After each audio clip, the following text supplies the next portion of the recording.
Се знае, така е насекаде во светот, така и кај нас.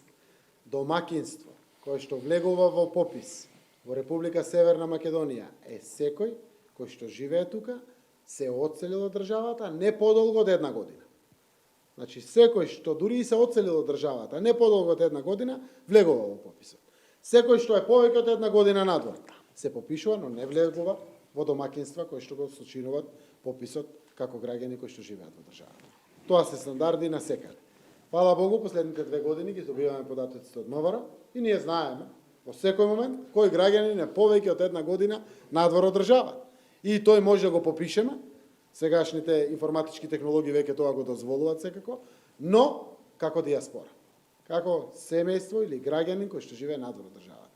Јасни се работите, само треба да се седне и да се даде позитивен пас, заради тоа што пред пописот како пилот проект помина успешно.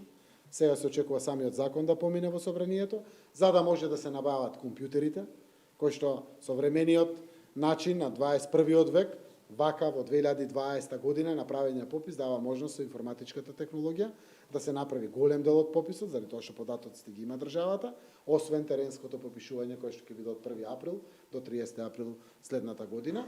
Јас од она што го знам како информација од директорот на статистика, нема некои суштествени забелешки од опозицијата, ниту се интересирав што се.